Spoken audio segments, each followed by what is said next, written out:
What was President Trump's reaction to I'll you try to be quick. supporting the airstrikes on Iran? I haven't spoken to the president. What does that say about your relationship? The president's been, I don't think it says anything, to be honest.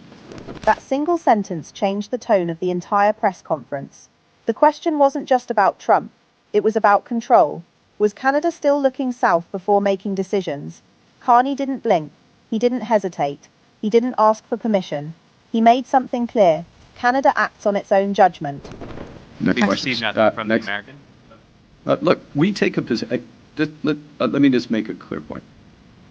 We took a position, not asking for something. That wasn't defensive, that was sovereign.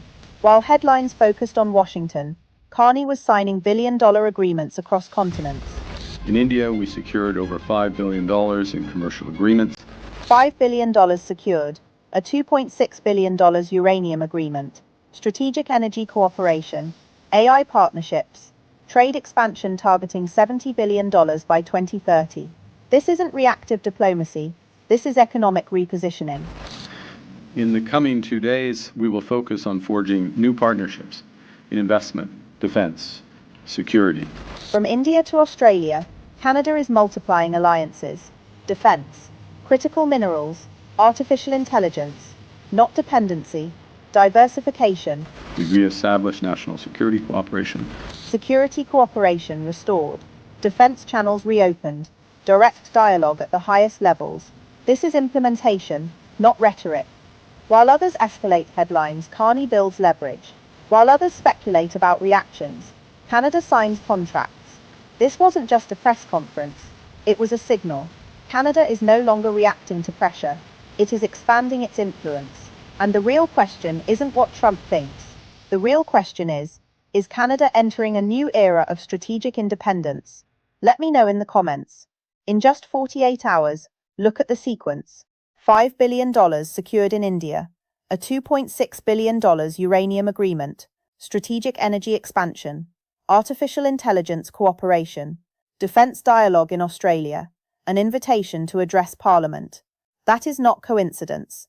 That is coordination. While some leaders measure success in headlines, Carney is measuring it in contracts. While some escalate rhetoric, he expands infrastructure.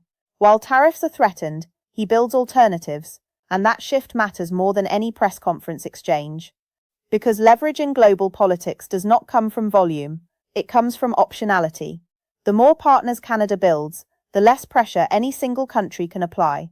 That is the real strategy unfolding here. Not reaction, repositioning. Not defiance, diversification. Not confrontation, expansion. And here's the deeper layer most people miss. Energy is not just commerce. Energy is influence. If India becomes a long-term buyer of Canadian uranium and LNG, Canada embeds itself into one of the fastest-growing economies in the world. That creates structural leverage. Structural leverage changes negotiations. Structural leverage reshapes alliances. And when that happens, questions about what was Trump's reaction start to sound smaller. Because the real story is bigger. The real story is that Canada is reducing dependency. And dependency is what pressure exploits.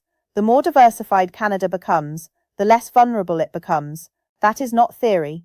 That is strategy. And strategy is exactly what we're seeing. Now, the real test isn't this press conference. The real test is sustainability. Can these partnerships move from agreements to execution? Can diversification turn into long-term structural advantage? Can Canada maintain stability while global volatility increases? That is the bigger picture. And that is what we will be watching. Because whether you support this direction or question it, one thing is clear: Canada is moving fast, across continents, across industries, across alliances, and that momentum changes perception. So now I want to ask you, is this the strongest Canada has looked on the global stage in years? Or is the real challenge still ahead? Let me know in the comments. And if you want clear strategic breakdowns without noise or partisan spin, subscribe to Canada Today, because we don't just cover headlines, we decode leverage.